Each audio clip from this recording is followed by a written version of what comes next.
Jai Hind everyone and welcome to my channel. Today I'll teach you accounts. We will learn how to prepare revaluation account. Let's start.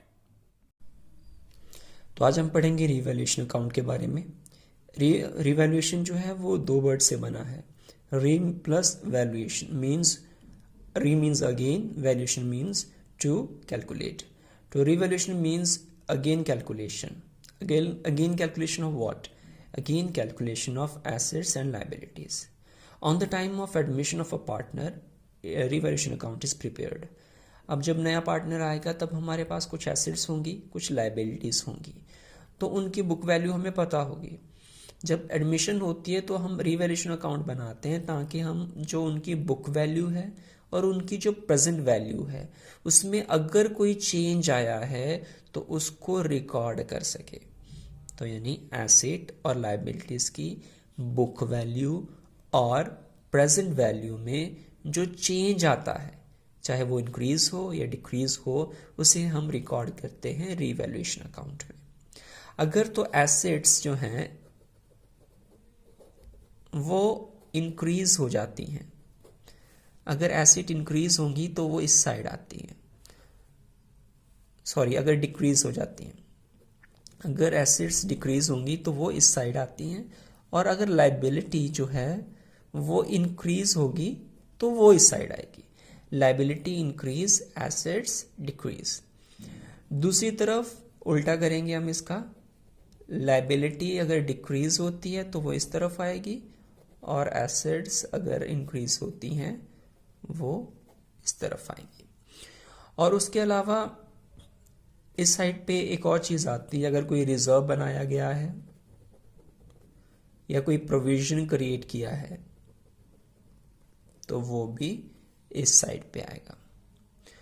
और अगर आपको question में मिलता है unrecorded asset, यानी ऐसी asset जो पहले नहीं थी अब हम उसे रिकॉर्ड कर रहे हैं, पहले हम उसे लिखना भूल ही गए थे, अब हम उसे लिख रहे हैं, इट मीन्स क्या होगा, एसेट इंक्रीज होंगी।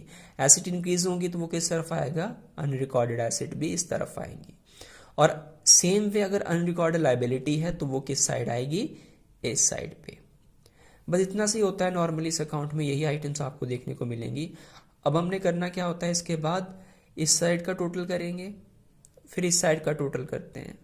जो बड़ा होता है टोटल उसको दोनों तरफ लिख देते हैं, फिर हम क्या करेंगे, उसे हम बैलेंसिंग करेंगे। और अगर ये इस वाली साइड शॉर्ट हो रही है तो लिखेंगे टू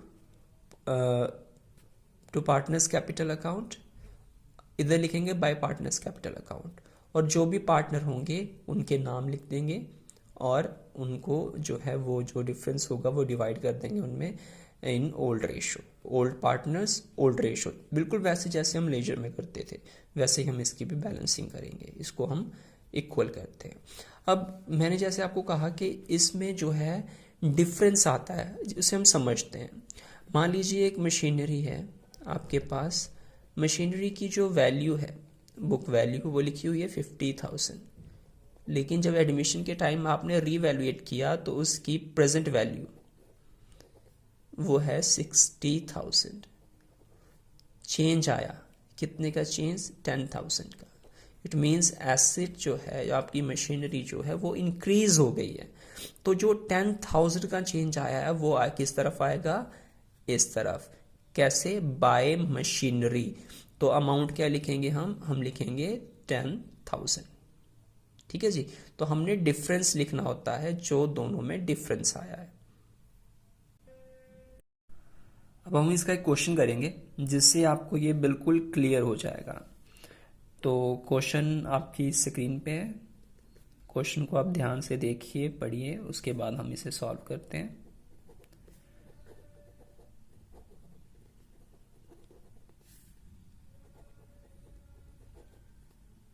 तो क्वेश्चन में जैसे लिखा है, at the time of admission of a partner C, assets and liabilities of A and B were revalued as follow.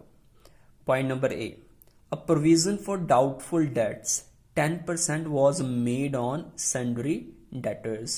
तो debtors जो हैं उस पे 10% का प्रोविजन बनाया गया है, और डेटर्स की वैल्यू हमें दी हुई है वो है 50,000। तो 50,000 का 10% यानी 5,000। तो मैंने आपको बताया प्रोविजन जो है वो किस तरफ आएंगे, इस तरफ। तो हम लिखेंगे टू प्रोविजन कितना जी, 5,000। Second, an item of 1600 included in sundry creditor is not likely to be claimed and hence should be written back। यानी 1600 के जो है वो क्रेडिटर्स थे, कह रहे हैं कि अब लग रहा है कि वो क्लेम नहीं होंगे, यानी क्रेडिटर्स कम हो गए हैं। क्रेडिटर्स होते हैं हमारी लाइबिलिटी। जब लाइबिलिटी इंक्रीज होती है तो हम किस तरफ लिखते थे, इस तरफ। अब क्रेडिटर्स क्योंकि कम हो रहे हैं तो हम किस तरफ लिखेंगे, इस तरफ। तो लिखेंगे बाय क्रेडिटर्स, मीन्स हमारी जो लाइबिलिटी है दैट इज डिक्रीजिंग। कितने से हो रहे हैं, 1600। Third item, unrecorded investment were valued at 15,000। तो इन्वेस्टमेंट आपको पता है हमारी एसेट होती है, अनरिकॉर्डेड एसेट थी, तो हम क्या करेंगे, उसे रिकॉर्ड करेंगे। तो इट मीन्स एसेट जो है इंक्रीज होगी। तो एसेट जब भी इंक्रीज होती है वो आती है इस साइड पे। तो हम लिखेंगे बाय इन्वेस्टमेंट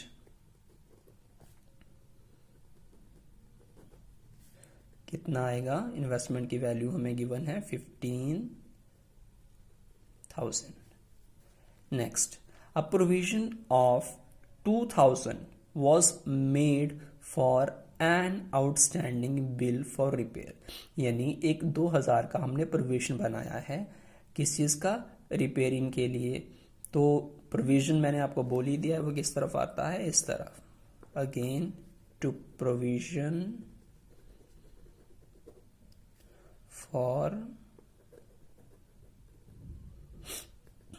आउटस्टैंडिंग बिल, आप पूरा लिखोगे, मैंने शॉर्ट में लिखा है।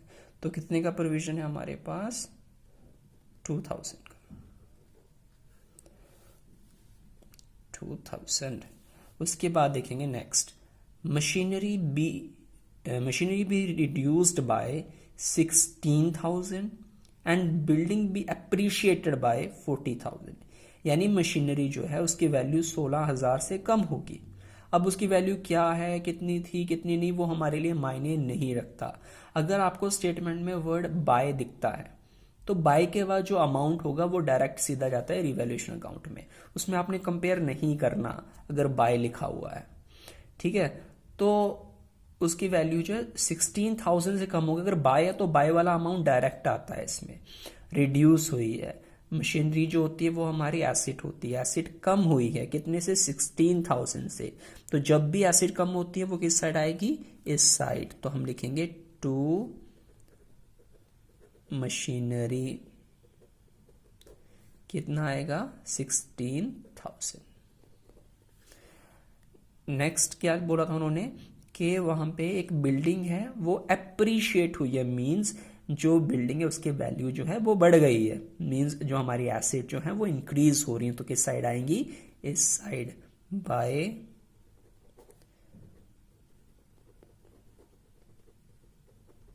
बिल्डिंग। उसकी वैल्यू जो थी हमारे पास दैट इज 40,000।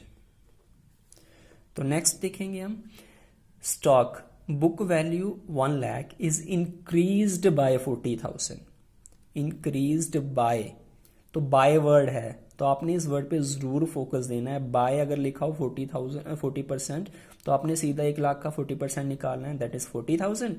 तो आपने सीधा 40,000 लिखना है। जो 1 लाख सिर्फ इसलिए इंपॉर्टेंट है क्योंकि हमने उससे कैलकुलेट करनी है परसेंटेज, अदरवाइज 1 लाख का यहाँ पे कोई भी रोल नहीं था। तो क्योंकि अब स्टॉक जो है वो बड़ा है तो हम किधर लिखेंगे, इधर, क्योंकि स्टॉक हमारी होती है एसेट टू स्टॉक। कितने से बढ़ा है, 40,000 से, तो लिखेंगे 40,000।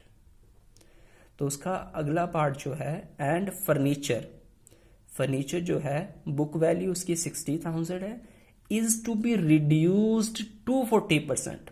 यहां पे आपने ध्यान देना है, वहाँ पे लिखा हुआ था इंक्रीज्ड बाय 40%, तो बाय वाला अमाउंट तो एज इट इज आता है। जहाँ पे वर्ड आ जाए टू का मतलब होता है कि पहले वो 60,000 का था लेकिन अब वो सिर्फ 40% रह गया है, तो टू वाले में हमने पहले वाली वैल्यू भी देखनी होती है, ठीक है, और बाद वाली भी देखनी होती है। तो हम 60,000 का 40% निकालेंगे, कितना बनेगा, तो उसका 40% आ गया हमारे पास, कैलकुलेट करेंगे तो 24,000। तो जो फर्नीचर है वो रिड्यूस हो गया है 40,000 पे, यानी उसकी वैल्यू अभी सिर्फ 24,000 ही बची है। तो टू फर्नीचर इधर क्यों लिखा, क्योंकि ये एसेट है और ये डिक्रीज हुई है, तो इसकी वैल्यू जो बाकी रही है अभी वो 24,000 है। नेक्स्ट ये होगी सारी आइटम्स हमारे पास, तो हम क्या करेंगे, टोटल करेंगे इसका।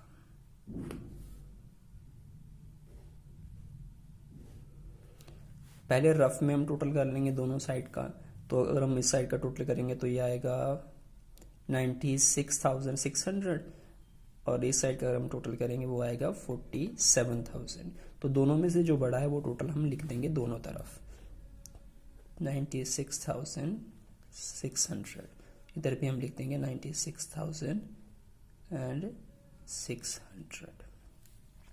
उसके बाद हमने क्या करना है, तो ये छोटे वाली वैल्यू थी, इसका टोटल हमारे पास था 47,000, तो इसमें से माइनस कर देंगे, हमारे पास आ जाएगा 49,600।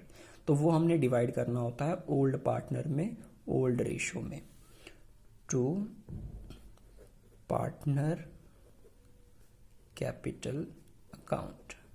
पार्टनर हमारे पास कौन कौन से थे, ए था old partner, A is capital account and B is capital account.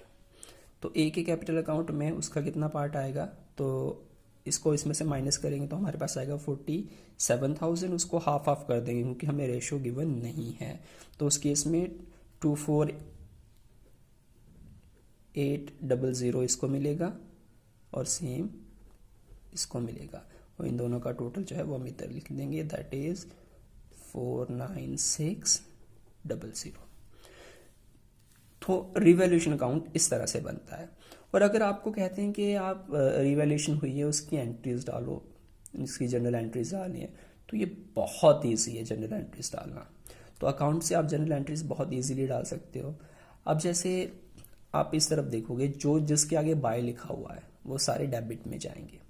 जैसे क्रेडिटर है, अगर मैंने इसकी जनरल एंट्री बनानी है तो कैसे बनेगी, क्रेडिटर्स जो हैं वो बाय वाली साइड में है, तो क्रेडिटर्स जो हैं वो बाय वाली साइड में, जितनी बाय वाली साइड वाली आइटम्स होती हैं वो जाएंगी डेबिट में, और टू में आ जाएगा रिवैल्यूएशन अकाउंट। और जितनी भी टू वाली साइड वाली आइटम्स होती हैं वो जाएंगी किस में, क्रेडिट में, और डेबिट में आ जाएगा रिवैल्यूएशन अकाउंट। और लास्ट जो हमने ये कैपिटल वाला डील करना है उसमें हम क्या करेंगे, revaluation account debit to A is capital to B is capital. तो जो इस तरीके से है जो है इसकी जो जनरल एंट्रीज हो जाएंगी। ये बहुत सिंपल है, यानी अगर रिवैल्यूएशन अकाउंट के अगर कोई बाय वाली साइड आइटम पड़ी है तो हम उसको लेके जाएंगे डेबिट में और रिवैल्यूएशन को लेके आएंगे क्रेडिट में। और अगर कोई डेबिट वाली साइड पे चीज़ पड़ी है जिसके आगे टू लगा हुआ है तो वो जाएगी क्रेडिट में और रिवैल्यूएशन जाएगा डेबिट में। So this is for the day. Stay at home, stay safe. जय हिंद।